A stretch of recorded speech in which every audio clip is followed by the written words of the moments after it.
So I get this phone call. And I normally, now, I mean, let's understand this. I normally do not answer my phone. I mean, if I have a phone call coming in, either A, it's somebody in my contacts list who I know, and so it's going to come up as that person, right? And then I'll answer it. That's fine. If it's a friend or, whoever. Or, maybe like it's something that's prepared. Like I know that a client is going to call, something like this, right? To say nothing of the fact that I think it might be best practice if we all, as a global civilization, get in the habit of, it'd be great if everybody just called each other on Signal or on, or with Telegram or whatever. Okay, that'd be awesome. But that's probably not going to happen anytime soon. As hard as we've been trying to get people to do that for almost a decade on Sovereign Tech.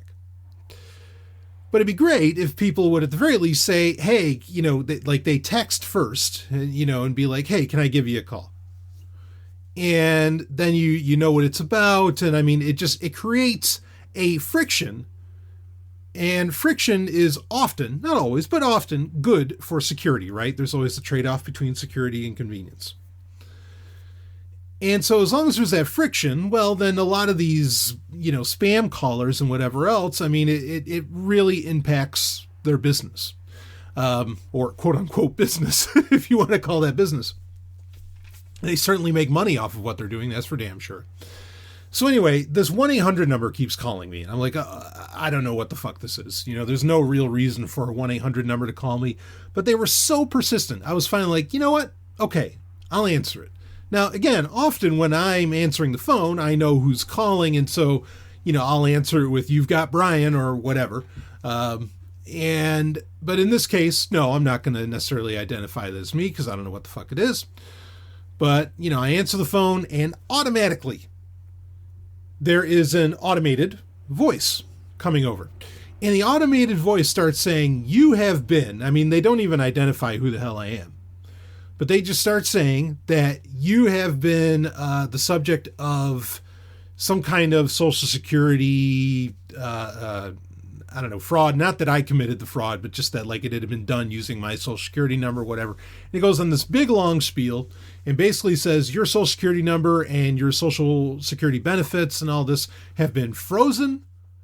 And I'm hearing this and I know it's bullshit, because if something like this was happening, it's more likely, A, you'd get it in the mail. B, there's no way it'd be an automated message. C, there would be identifiers, very quickly. It's just, that's not how this works. And I understand a lot of people might not know that. I can't imagine who would really be duped by the automated message, but whatever, regardless. I'm listening to it. And believe me, when I tell you that I fucking wish it were true. My Social Security number is frozen. Like, I'm not a citizen anymore. Holy shit, how excited I would be about that. Like, please, I'm not on the hook for any of the bullshit that comes along with a Social Security number. Fucking dynamite. Like, I wish it were true. It's funny. They probably, obviously, they're hoping to scare you. They're not scaring me. Me, the fucking anarchist, I'm excited as shit. Like, all right, good. And then at the end it says, if you don't do anything about this, your benefits are all going to be frozen, blah, blah, blah. And, dial 1 if you want to talk to an agent about whatever. And I really, I was telling Ellen about it and she's like, oh, you should have, dialed 1 and fucked with them or something. And she's right. I should have, God damn it. But I didn't, it was just middle of the day. I was busy doing shit. There's a reason that I'm going to have to release like 3 Sovereign Techs over the next few days just because I've been that busy. So I certainly, I didn't really have time to fuck with this, whatever this scam was. But boy, it would have been fun. And I would have loved to have told the person, it was like, and like asked them, well, could you keep it frozen, please? Like, yes, make it so that I am not a part of the system. That would be so wonderful. I'm curious how they would have responded. But anyway, it was funny. And I think it's funny that I mean, look, I get it. There are people, especially older people, who rely upon Social Security, and that can be a very, scary proposition, and that's how the system has set things up. I'm not, not insulting anyone that is in that boat. I believe me, I get it. Okay, but for me, oh no, I don't even want to be in this country. Yeah, freeze it up, baby.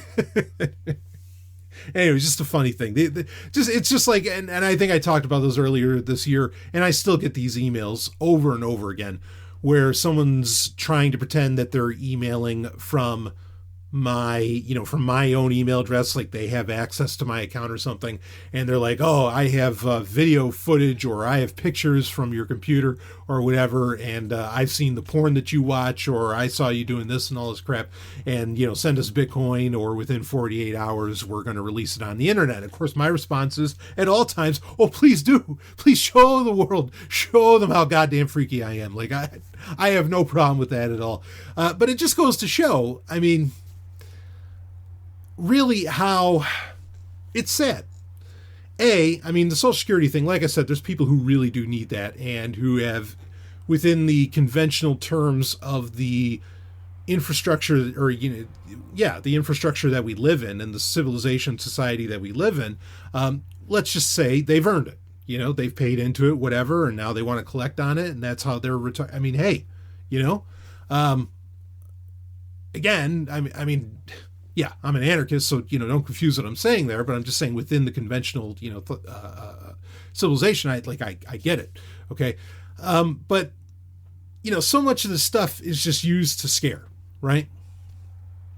And I wish we could just get beyond all of that. Maybe that's something that we're going to get into towards one of the last questions that we have for this week's Sovereign Tech, or for Sovereign Tech, for this week's Q&A, Zomia ONE Underground Q&A. And got a lot of great response. People loved having Ellen on. We'll probably read a little bit about that more when we get to our last question. But, speaking of something, great response. Now, I haven't exactly looked online to see what everybody's saying about this, but I don't recall having yet seen anything negative. I certainly have nothing negative to say about it. I can't wait to talk to my man Rob about this on TFR, on TIE Fighter Renegades. In fact, I already had people messaging me saying, you need to do like a weekly review show for this. I already put it out on Twitter, how great I thought this was, how fun I thought this was. The Mandalorian on Disney Plus. Holy shit. I was blown away at just how goddamn good that was. I'll go into a deeper dive, on TFR about it, and I'll probably talk a little bit about it on one of the Sovereign Techs coming up, because I'm going to do a review of Disney Plus at that time. But for people in the underground that are on the inside, I mean, I can tell you, Disney Plus is amazing, and it's not because of new content. Like, once you realize, when you go to look, just type shit that you would want to watch, or just look at what's available on Disney Plus, and it is terrifying how much, frankly, great content, and there's stuff missing. In fact, I already had one underground member I know point out that Condor Man's not on there, and I believe I've done full reviews of Condor Man. It's one of my favorite movies of all time. I mean, and I know he's being somewhat facetious, but yeah, I mean, that is bullshit that's not on there. There's other movies. The Happiest Millionaire, one of my favorite Disney movies ever. That's not on there. I mean, there's stuff missing, but then what is there is fucking mind-blowing. Even like movies I haven't seen in forever, like The Computer Wore Tennis Shoes.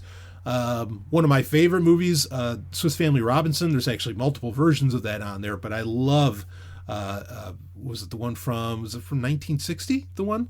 That was fantastic. That's on there. But then, I mean, you've got Darkwing Duck, you've got X-Men from the 90s, almost the entire Marvel cartoon catalog from the 90s, including Silver Surfer, Iron Man. I mean, all that stuff's there.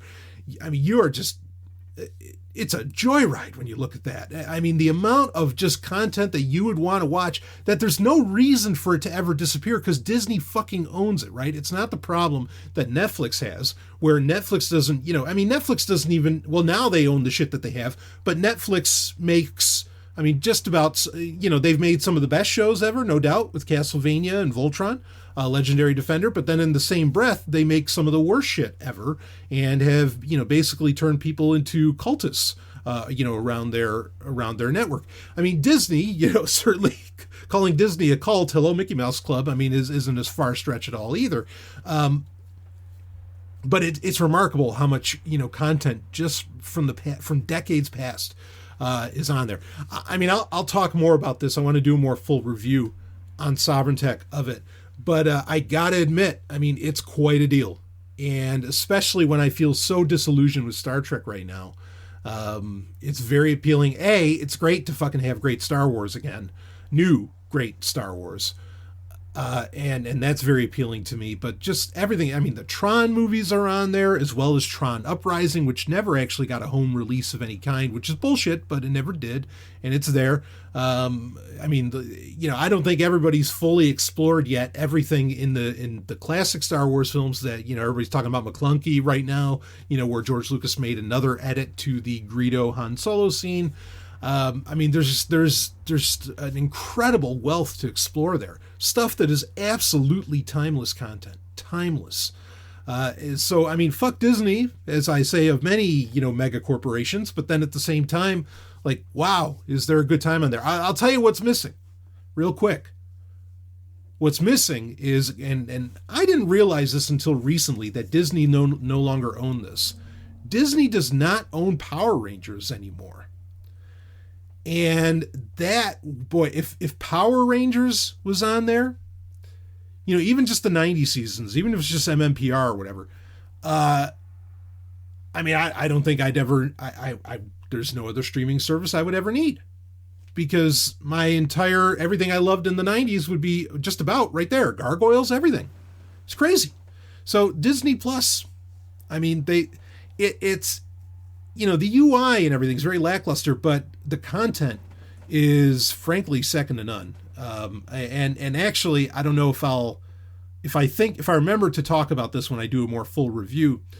Kevin Feige, of course, who's kind of the overlord of Marvel, he came out and very clearly stated, at least with the next Thor movie, I think, that if you don't watch Marvel content on, new Marvel shows that are part of the MCU, if you don't watch that on Disney Plus, you will not understand things going on in the new Thor movie. Now, that's a bold move on Disney's part to do that, but I like that. That's how I want Star Wars to be. So this is all going to become essential viewing. Not for me, because I don't give a shit about the Marvel Universe. I really could not care less. The only thing I've ever liked in the MCU, and I've said this for a long time, is Guardians of the Galaxy, but of course that has kind of always been its separate thing, and there's conversation around that. But anyway, yeah, Disney Plus, again, fuck the cloud. Like I said, I'll talk about it more, but you actually couldn't log into it. It wasn't until like middle of the day that I was even able to watch The Mandalorian. And I torrented it quicker than I was able to actually watch it on that day, because it was just such a clusterfuck. Yay torrenting, of course. But anyway, I'll have a more full review of that on Sovereign Tech, because really there is a lot to say, about it, and I think a lot of a prediction game to get into. But Disney Plus has really been owning Twitter ever since it came out. And it's only been out for a couple days. And The Mandalorian.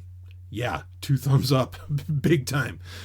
So anyway, let's get into, we got 3 questions here that I'd like to get into, in a hell of an album of the week. But this is, well, let's start this one off.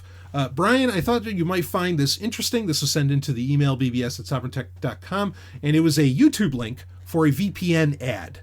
by a guy named Tom Scott. Now, I'm going to finish reading the email and then we'll talk about the VPN ad because I do think it's important.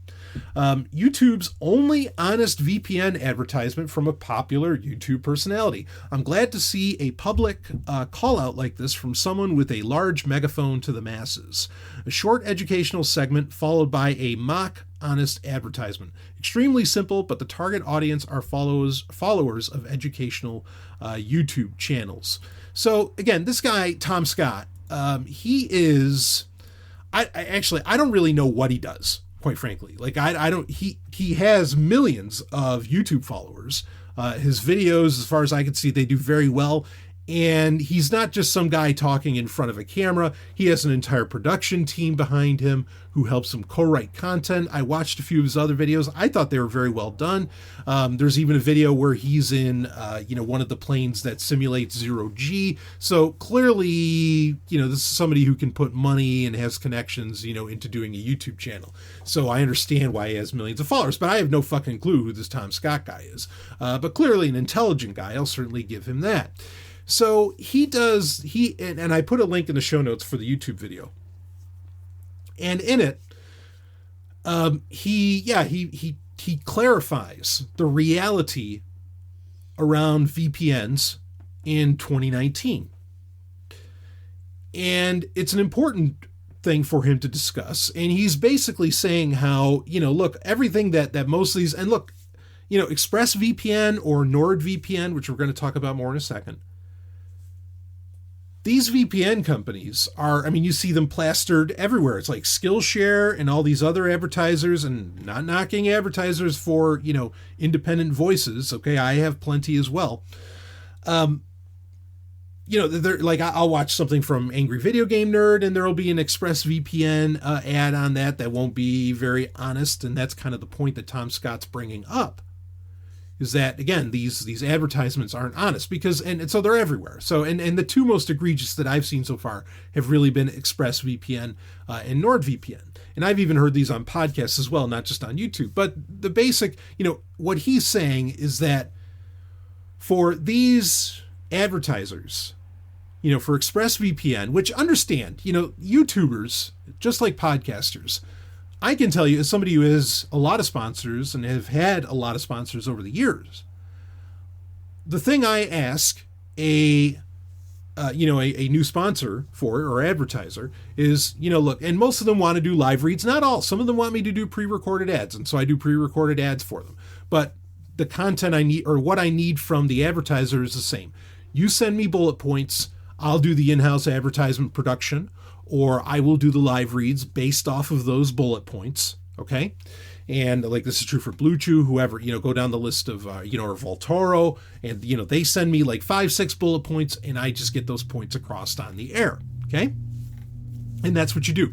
So while Tom Scott seems to be really more frustrated, and I'm not saying it's unjustified, but more frustrated with the YouTube hosts who are not doing due diligence on whether or not, these claims by VPN providers, are true.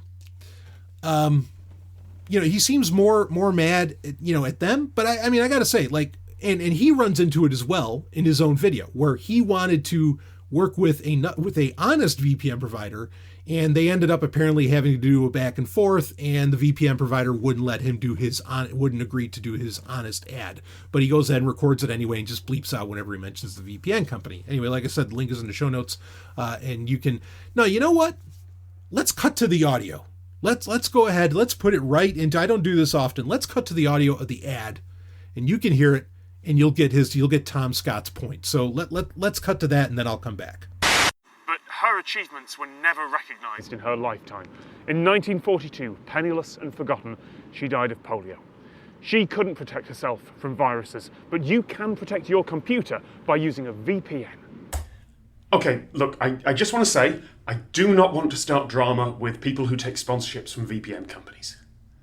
With a VPN, all the data you send and receive goes through an encrypted tunnel, so no one can see it. Without a VPN, every time you connect to free Wi-Fi in a hotel or a cafe, you're risking people stealing your passwords, your banking details, and your private data. That's not true. You've probably seen the adverts at the end of every educational channel's videos, and look, it's just that I do this sort of computer security stuff. I am supposed to know about it and to understand it. Like, if I took a sponsorship from a boat manufacturer and then it turned out that the boats sank, that would suck. But I'm not expected to know about boats. I am expected to know about VPNs, virtual private networks, and some of the claims that VPN adverts make are wrong. Password stealing over Wi-Fi was a serious threat a few years ago. Someone could run an ARP spoofing attack, make their computer pretend to be the network hub, and steal every plain text password that went through that Wi-Fi network. It required very little technical knowledge. Or they could compromise the hub itself and look at all the traffic that was going through it. But you know what else sends data through an encrypted tunnel? Every single website with a padlock in the browser, every iPhone app since 2016, every Android app since 2018, anything that sends any sort of personal data now uses a trusted encrypted tunnel, HTTPS, that padlock. And unless you're using websites or apps from the past, if anyone tries to intercept your data, it won't work. Now, people on the network can see what sites you're connecting to, so just the name of your bank, and they could see the contents of dated websites, the ones where the browser now shows not secure. But that's all. No passwords, no bank details. Those attacks don't work anymore. One VPN company even had their advert banned by the UK regulator because of those misleading claims. VPNs use military-grade encryption to keep your data safe.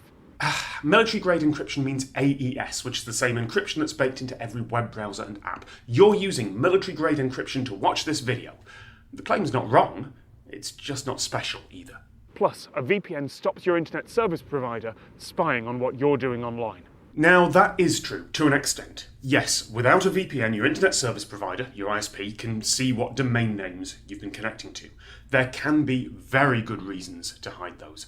Your country may allow ISPs to sell that data to advertisers or to build up a profile on you.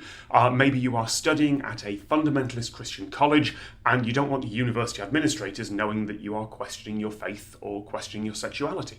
Some ISPs also prioritise some apps, sites and traffic types over others, and a VPN means that they can't do that. Or maybe your government is planning to introduce an ill-advised and often delayed block on adult content, and you want to work around it. That's all reasonable. Metadata does give away a lot of information. Wanting to keep that private is a fair idea. But that's not what a lot of the VPN ads are implying. They're implying that your ISP can read the content of your messages. And again, if there's a padlock in the browser or if you're using a modern app, that's not true.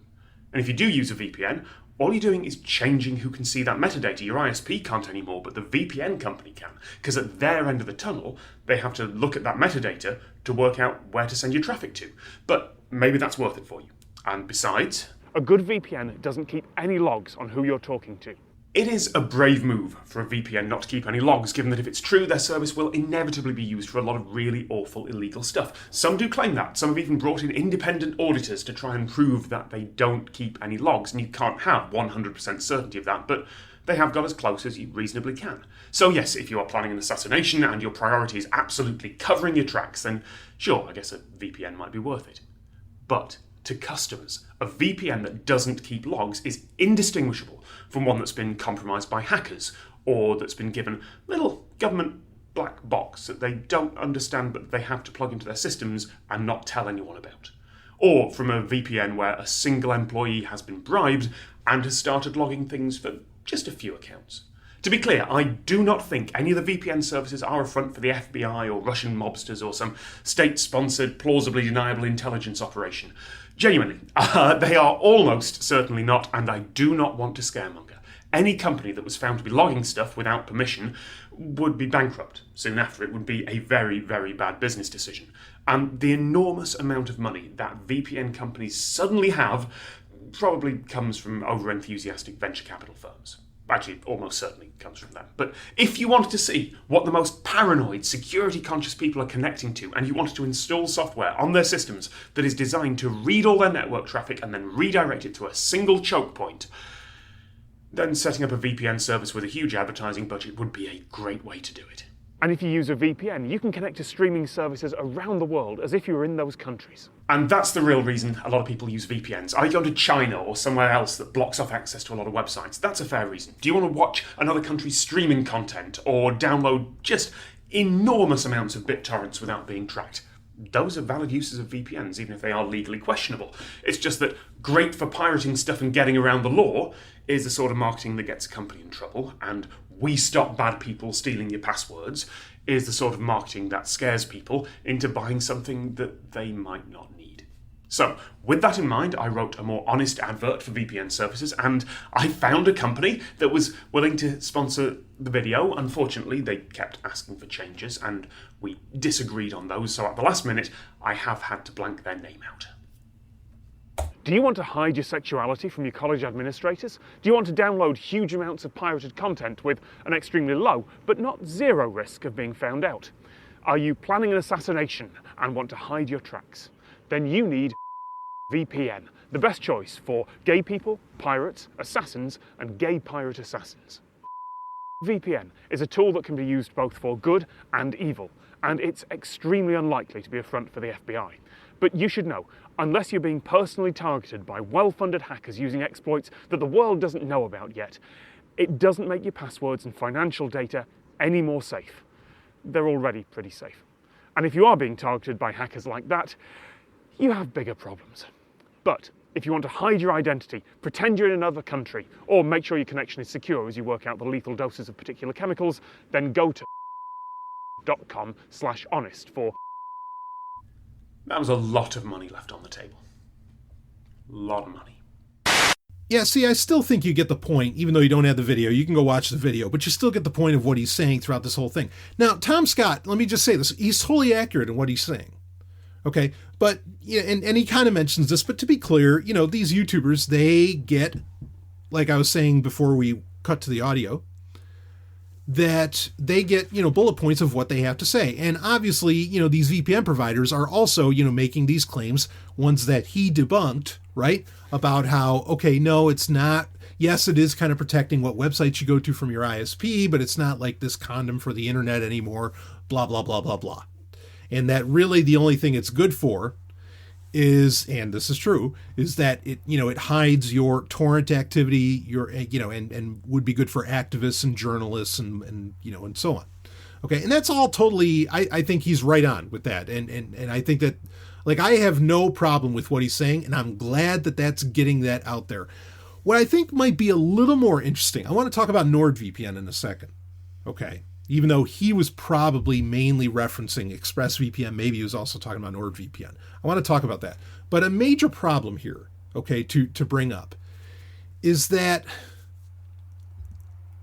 you know, what you can actually do with VPN, there is, you know, if a VPN company could be honest about it, I think they would make a shit ton more money, which is what they're all about making. You know, because then people will be like, oh, I can, you know, get out of or I can get access to geolocked content. I mean, some advertisers, VPN advertisers will say that, or, oh, it can protect your torrents and, you know, can help you get, you know, pirate whatever content. And, you know, if they could be honest about that, that'd be great. But it's another one of these things where you don't really know. And based on who a lot of these VPNs promote, you know, and who they sponsor on YouTube, like when you're sponsoring the retro gaming community, it's a pretty good bet that the retro gaming community is probably downloading ROMs and things like this, and they want to protect their asses from Nintendo or whoever, you know, is out there. I mean, I think they know, you know, who they're trying to reach out to. And again, Tom Scott's problem with it all is that no one's being honest about what VPNs are actually good for and why you really should have one. Okay. Now, the internet, like he brings up, is different today than it was even, you know, when VPN started to really become a thing. Now browsers and with, you know, HTTPS and DOH, you know, and all this, you know, the security just baked into that software is absolutely remarkable. There's no question about that. Okay. I mean, if you're an activist, I think you want to be more interested in using Tor than a VPN, but there's no reason that you can't use both. Okay. But yeah, I mean, it's great to have that kind of honesty and for it not to so much be a scare tactic, but we have the problem of, I'm annoyed that we can't talk about this and that no one is willing, like, it's like this big open secret. on the internet that everybody torrents fucking everything. Everything's pirated content. And largely, we talked about Disney Plus earlier. Part of that is becoming popular again because, for fuck's sake, you can't, what you're going to play for, you're going to pay for Apple TV, you're going to pay for Disney Plus, you're going to pay for Netflix, you're going to pay, now it costs on top of your cable bill, another cable bill just to have all these streaming services. And it's just a convoluted mess. It's this kludgy bit of business. So people are going back to the Pirate Bay. And people are going back to torrenting. And, these servers can't handle a lot of the load anyway, like I ran into with The Mandalorian, and you want to go and download shit. But it really bothers me that we can't be honest and talk and, be at the very least economically honest of what's going on, why VPNs are really used, the issues around IP. Like there is so much bullshit around the real reason, going on economically, politically, around the real reasons why people want to use VPNs, but nobody can talk about it. Should you use a VPN after you listen to what Tom Scott said? Yes, of course you should. I still have one activated on my machine all the time. I just leave it on. I've supported and am very pleased with the fact that, even with, again, fuck Google, but with Google Fi has an experimental feature where it always has a VPN on, whether you're on LTE or if you're on Wi-Fi. It's just always on. That should be standard order of the day. And that's just great to fucking block whatever, ISPs or telcos or whatever are out there. Of course, is it all going to go to Google? Yes. But I think that's all of the data was going to go to Google anyway, because you're fucking using Android most likely. And, but at least it goes to one spot instead of 30. So that's kind of a better thing, right? But I'm really bothered by, and this really highlighted for me. Tom Scott's right, but I'm more bothered by the lack, again, of economic and political, as in like laws, copyright laws, and all stuff around intellectual property that could very easily get into the entertainment conversation, which I'm not going to do right now. Okay. But the fact that we can't be honest about that, and we can't have a conversation around it. And that's a shame. Now, to make matters worse, and this is an important thing to bring up, and I'm also glad that he brought up the fact that, when a VPN company tells you they don't keep logs, that they keep 0 logs, that we can't really prove that. Even if they say they bring in an independent auditor and all that, you're still trusting somebody somewhere. And that there are very real legal problems around that. I think that's a great point to bring up. That's why I qualified with the statement that, look, if you're an activist, okay, and really I think everybody should be using Tails. Tails 4.0 came out, it's gorgeous.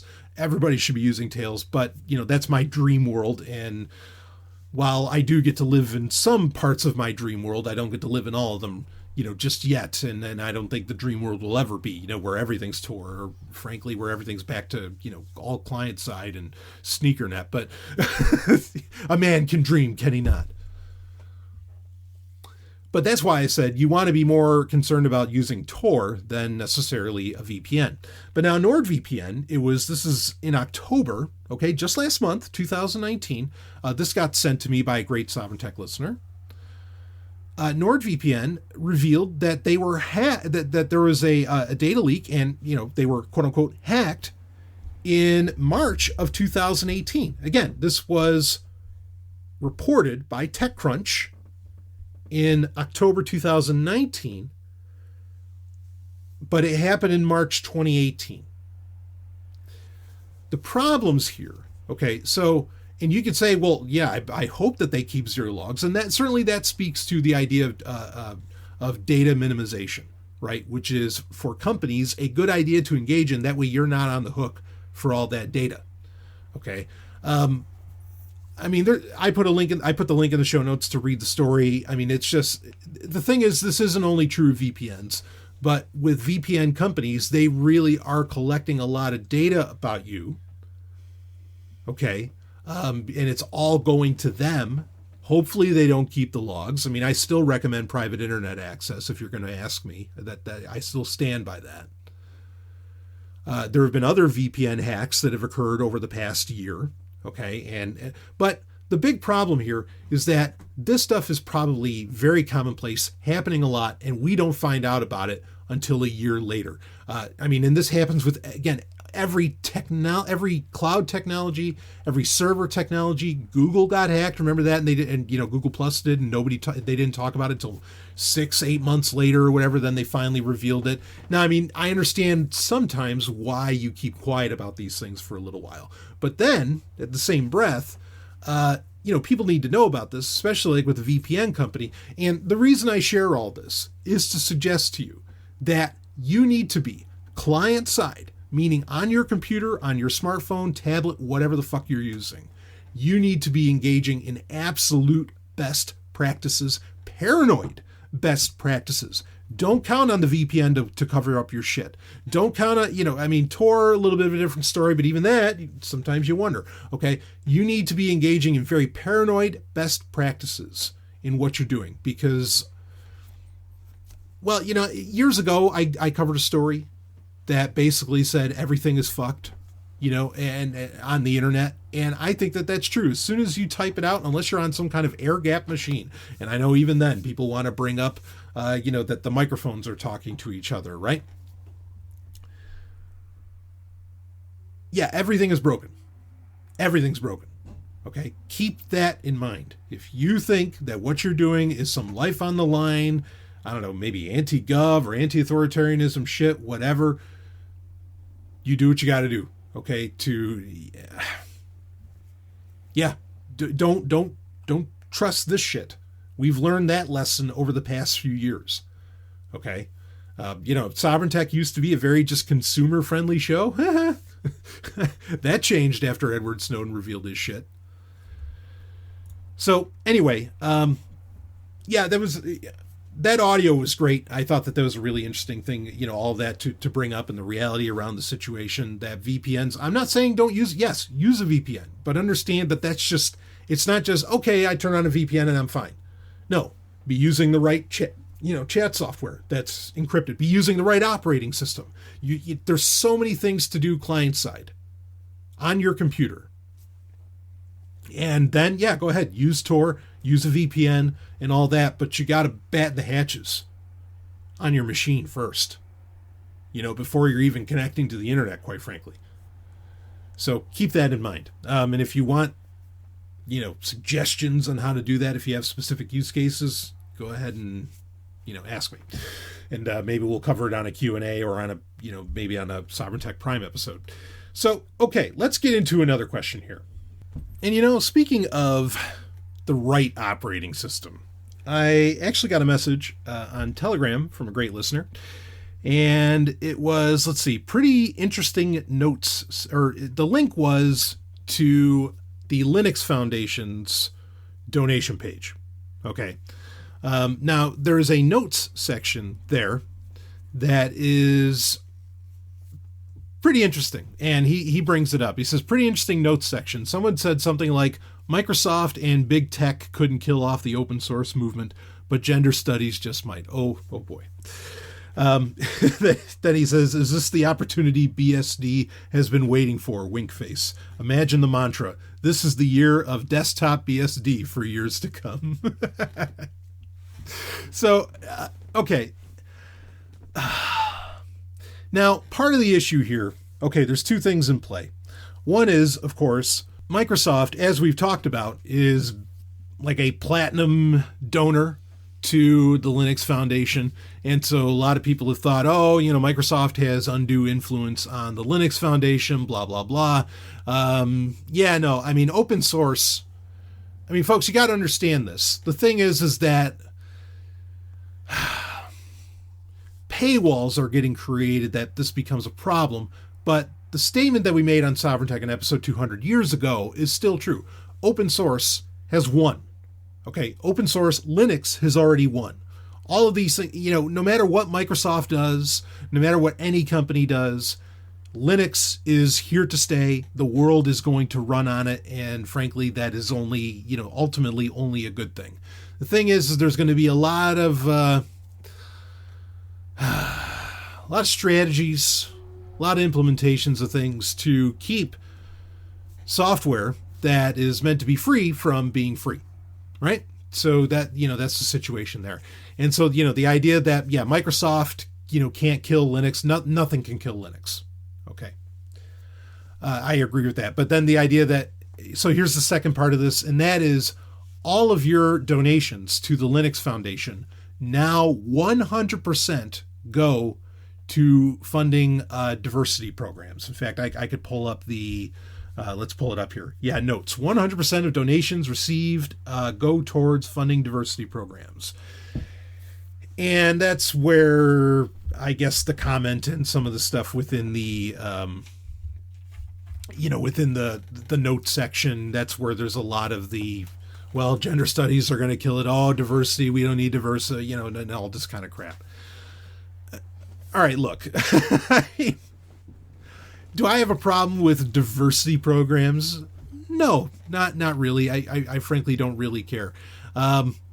If I am a little concerned that the idea that something like Linux, we want to keep our operating systems dumb. I mean, this does point to the fact, because there's a lot of people who say, oh, tech is just a tool, there's no actual philosophy behind tech. Well, apparently people are starting to think differently, because donating to the Linux Foundation, which funds the development or much of the development of Linux, is something that goes to diversity programs. So this, I mean, I get it. There is a political move being done here on something that should be just a tool, right? Should just be an open source operating system. And so people flip the fuck out about that, right? And the idea that, people would, they'd have such a big problem with this, with diversity programs, that they'd be like, okay, no, we're all going to support BSD now. I mean, I have very real concerns around this, like there was, with the Free Software Foundation, right? There were issues there, political issues where and then there was the issues within LibreBoot where they weren't going to support each other because the politics of what one organization held and then another.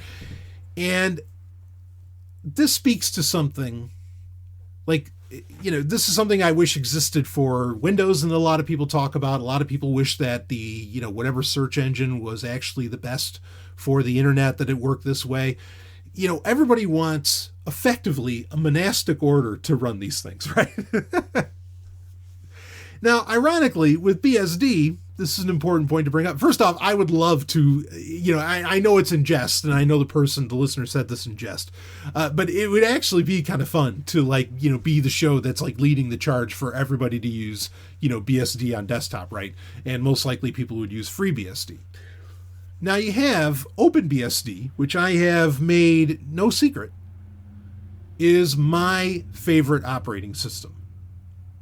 Unfortunately, it's kind of a rare occasion that you can even have hardware that'll handle it, that can install it, or that you can install it on without having to go through a whole bunch of bullshit. Okay, even then you still have to go through a bunch of bullshit. OpenBSD, because of the fact that it doesn't allow for a lot of third-party libraries and other things, it is arguably the most secure operating system on the planet. But that's the rub, okay, is that, and it can be that, and it can be that with a very small team of developers, okay, and be this incredibly secure operating system that, hey, look, it has Firefox on it. I mean, it can do things. The fact that you can't really add in a bunch to it is what allows that to really work. And I don't know. I don't really have the ultimate answer for all this, other than, we need to stop relying upon our computers to do fucking everything. And believe me, I've been in the camp where I wanted my computers to do everything, and I would I'd watch TV on my computer. I'd have, the Blu-ray drive connected to it. I'd have, it's my gaming machine. It's all this. I have really done a 180 on that after covering so much tech news for the past 7-8 years. I am far more in the camp of, I want devices that do one thing and one thing only, and they do it really fucking well. I have really come around, to that camp. And part of the reason I'm at that camp is that the less that something can do, kind of the less is on the line with it. And then this political horseshit, like what's happening with the Linux Foundation and people complaining about whatever, ultimately doesn't matter. Even though I understand that a lot of these single-purpose devices, right, or even like retro consoles for gaming, that those run off of, no surprise, Linux. Again, Linux has taken over the world, okay?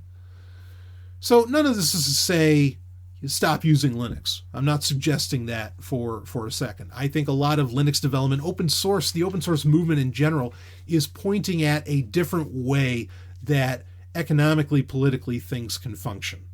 People don't realize that yet. Eventually they're going to. Just like when people use Bitcoin, right? Suddenly they realize, hey, we don't need banks. Open source, hopefully, will get to that point, where people realize it and then they realize what they don't need. They don't need Microsoft. And frankly, I don't think Linux needs Microsoft's money either, but whatever. I could get into theories around all of that, but yeah, I mean, if there is a charge, if I do start seeing this, coming from people, yeah, this is the year of desktop BSD, oh, that'd be a hoot. I'm not opposed to it. It's just, the problem with that, see, BSD should really be, because I would love for it to be, for there to be a real movement, a real push behind BSD, not for these reasons, because people are complaining about diversity programs and gender studies. I mean, fuck those people. But, but like, if BSD would double down, like FreeBSD, or whoever, I don't know, what NetBSD, GhostBSD, whatever all those guys are out there, if they, even OpenBSD, if they would double down on the Raspberry Pi, I think we could finally see some traction. But that's probably not. I mean, there is a FreeBSD version developed for Raspberry Pi, but it's often antiquated and not well maintained. And I really wish that would change, But anyway, I mean, I will say, as far as using the right operating system, if you really give a shit about security and you're willing to go beyond the use of Tails, which Tails, it's debatable whether or not it's really meant to be a full-on day-by-day desktop operating system, right? I wish people would use OpenBSD or even FreeBSD. That'd be dynamite, and security researchers worth their salt. It's a pretty good bet if you go to their house. Of course, they probably wouldn't let you in, but if you did, or you went to their office, they probably have a FreeBSD machine running somewhere, and, for good reason. So, anyway, I thought that was kind of funny. The year of desktop BSD, here we go. I really should lead that charge, but we got to have great hardware for it. But I wouldn't lead it for the charge of this, because I don't care. If people want to do gender studies and diversity programs, to have a good time, go for it. So, anyway, let's get into, you know what? I want to get to this last question, but something just popped up for me. And I'm a little sorry, folks. I know some of you don't like it when I talk entertainment. I'm going to talk a little entertainment. So today, The Rock, he announced his Black Adam movie is coming out December 22nd, 2021.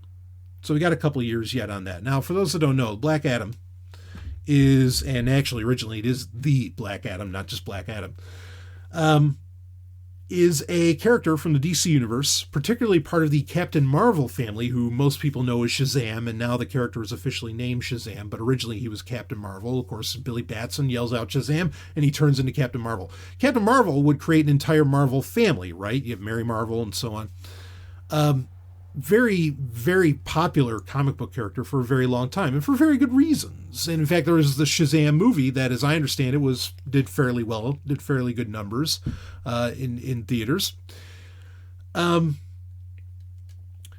Black Adam was kind of Shazam's, or Captain Marvel's, not to be confused with the Captain Marvel of the Marvel Universe, which is probably why they officially changed the name to Shazam, because DC knew they weren't going to win that battle.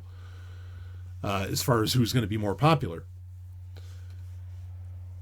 Black Adam was the main villain for Shazam.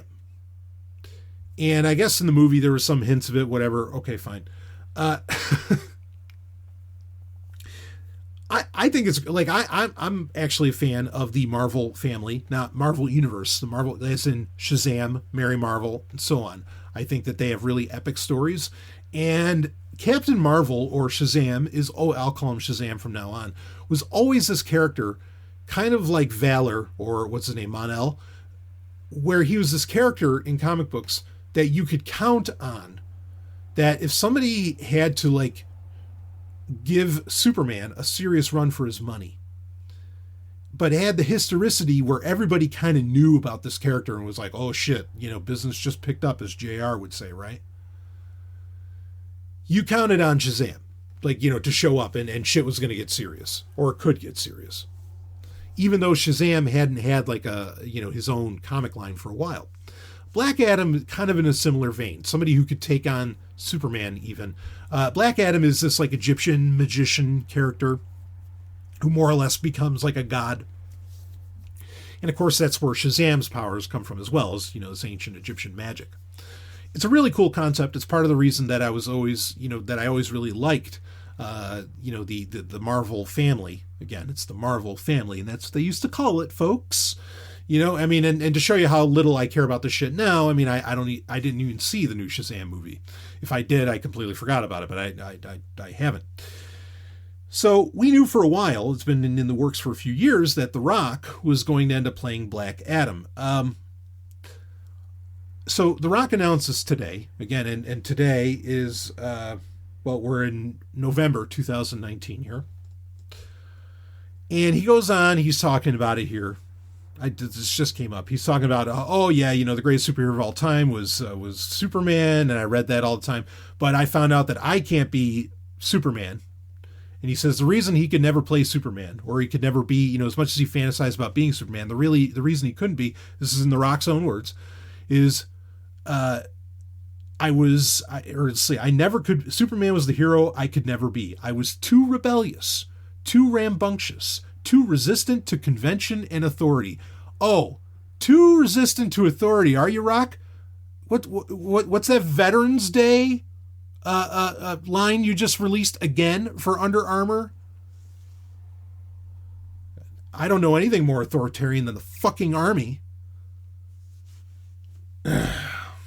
Anyway, so that's horseshit. Especially, and he's rubbing elbows with Elizabeth Warren for his show Ballers. Oh, Rock, give me a break, man. That somehow you're against authority? My ass. And a convention?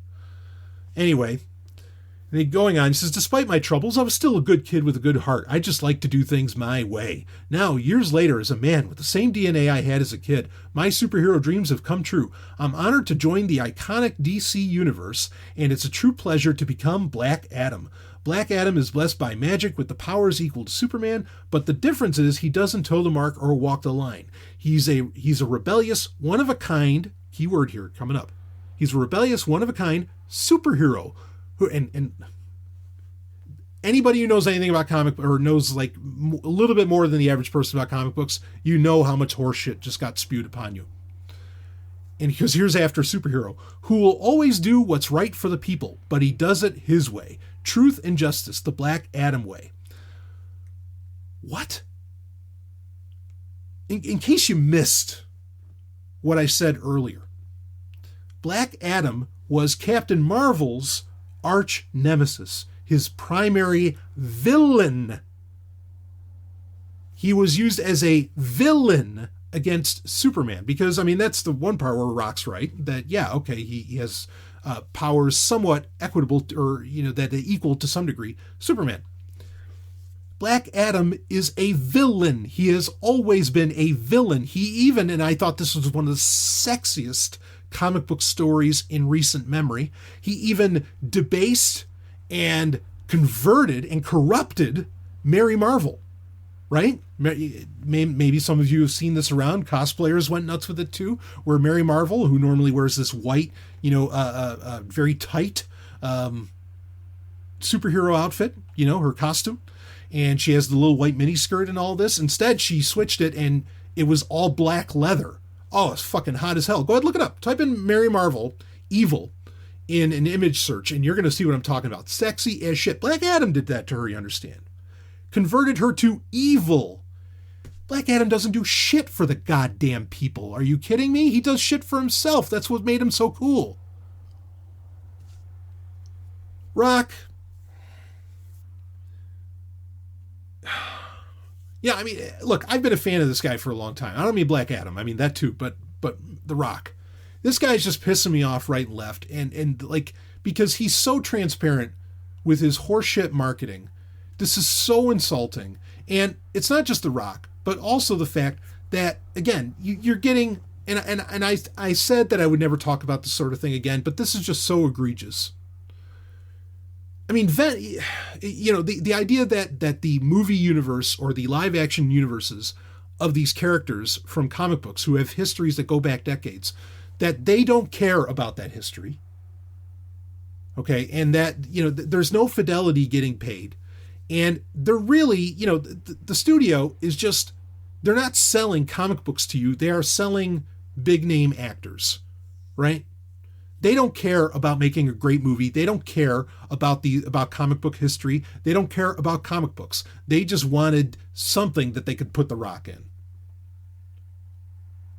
And it's a shame, because The Rock can be a hell of a villain. If any of you, and I know some of you are wrestling fans as well, you know as well as I do how great of a villain how great of a heel he can be when you let him. And now they're not fucking letting him. Fuck them.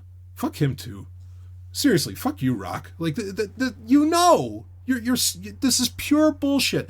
I mean, at least Venom. Like, you could say, okay, that's a vehicle to get Tom Hardy, into the Marvel Universe and hopefully raise the bar of the Marvel Universe a little bit, right? The MCU, because Tom Hardy's a respected actor, worked with Scorsese, whatever. Even though he was already in the DC Universe, right, as Bane, just you didn't know because of his face, whatever, because his face was covered up. At least Venom, yes, Venom has a history going back at least to the 90s of where he was, you could call him a superhero. There was times where he was a good guy. I mean, he was more of an anti-hero, but you could call him a good guy. Black Adam does not have that goddamn history. Never had that history. In fact, there's even a DC animated universe movie that was Superman versus Shazam, where the real villain you found out was Black Adam, and Superman and Shazam fought against Black Adam because Black Adam's a fucking villain, not a superhero. God damn it, Rock.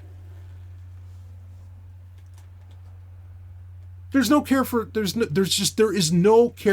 here. There is no care for art here. And they will bastardize and twist whatever stuff that they think people will somehow care about. And for fuck's sake, if somebody comes out and says that they're a Black Adam fan and that he's their favorite superhero or something, I'm going to go blank.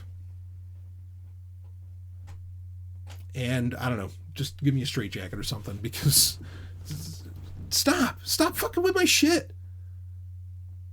But again, they don't care, and the comic book industry doesn't care either. I mean, they'll re-ask. I can't wait. I mean, I'm sure Black Adam #1 is going to come out next month, and oh yeah, Black Adam's always been a superhero. Why? Because we can fucking rewrite history and say whatever we want. We don't care if you're the only people that are buying comics are the people who've been buying comics for the past 3-4 decades, and we're going to shit all over everything you thought you knew just to make a buck, not because we actually want to tell a great story. Who gives a shit? Fuck it all.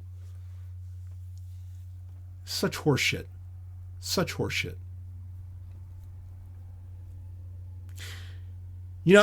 I was gonna read another question. In fact, I'll tell you what.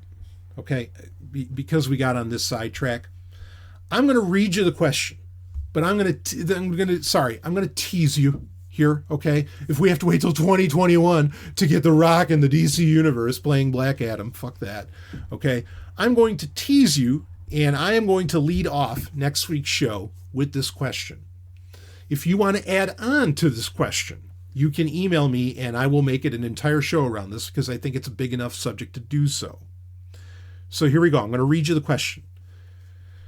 And it's, Stallion, you need to have Ellen on more often. In fact, often is spelled really stretched out and a lot of exclamation points.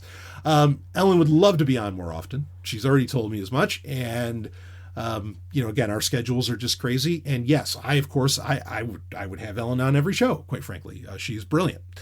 So anyway, reading on with this question here, that was such a fun Q&A, which, by the way, have you ever considered just doing a more laid-back show as the norm instead of the more formal sovereign techs?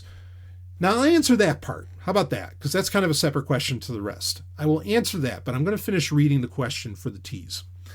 It feels like a long time since I've heard you talk about sex, so it was refreshing and, again, fun to hear it on episode 340. Of course, we're talking about episode 340 of Zomia ONE Underground content, not 340 of Sovereign Tech.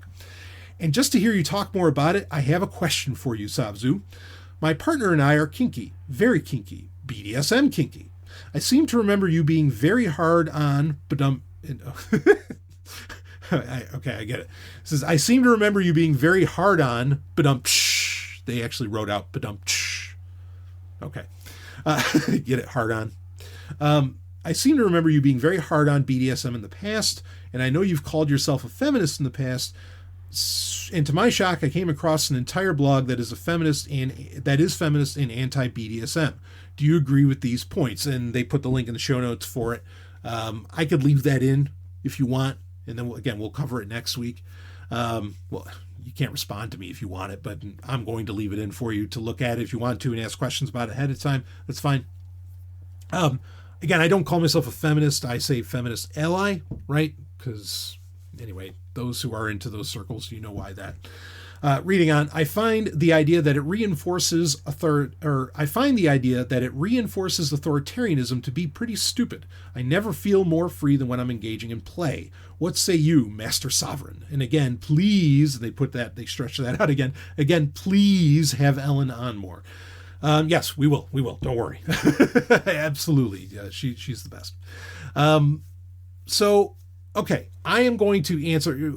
To understand, if you read the article, you're going to see is that basically this argument against BDSM is that it's reinforcing a lot of authoritarianism.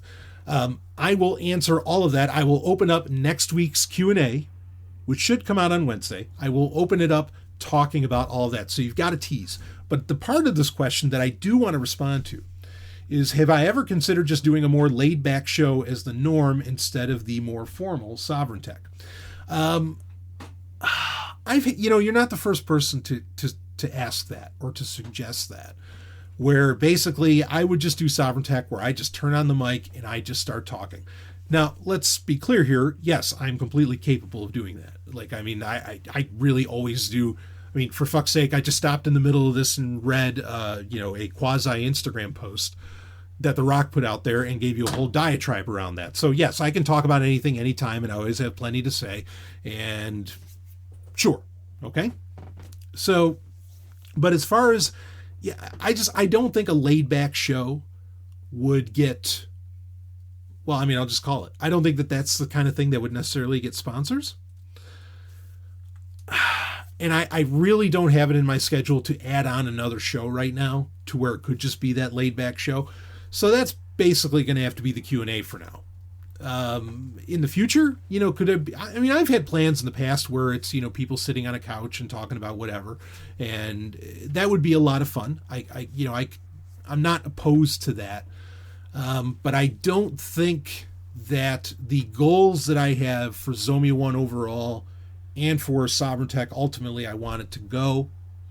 Not that I'm displeased with where it's at. Okay, I have thousands of listeners. I'm doing far better than most podcasts could even dream of doing. I'm not saying that as a boast. That's just the numbers. Okay. But doing a more laid-back show, that would have to be, again, that really have to be another show. I can't see flipping it where I put Sovereign Tech behind a paywall. That would go against part of why I want Sovereign Tech to exist, because I think important information shouldn't be behind a paywall. But yeah, it's an interesting idea. So anyway, let's get into the album of the week. And actually, I got something really, really fresh that I don't think it drops until Friday, which is tomorrow. But I got it ahead of time, of course, as I do. And I don't know, and I've tried to find it, I don't know how to pronounce this band's name. The band, it's Cyhra.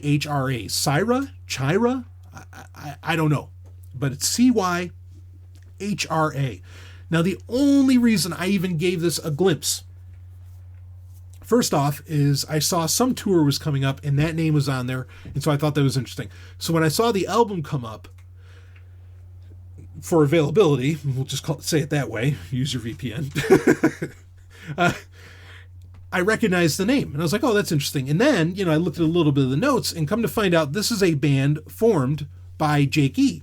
Now, not Jake E. Lee, as in the Ozzy Osbourne guitarist, but Jake E. Now, Jake E., for those that don't know, is the guy who used to do, for like the first 3 or 4 albums, he did the clean vocals for one of my favorite bands, Amaranth, who I think we actually talked about last week on the Q&A, Ellen and I. But Jake E., he left that band, he started his own band, and the band is called, again, Cyhra, whatever that is, Cyhra. And they just had an album, or they have an album coming out this week called No Halos in Hell. And it is, I think it's a dynamite album. Definitely, I mean, there's been great albums throughout 2019. This is certainly in the upper echelon. I don't know if it'd be top 25, but it'd be up there. This is definitely an upper echelon release. Kind of sounds like Amaranth, but there's no female vocals.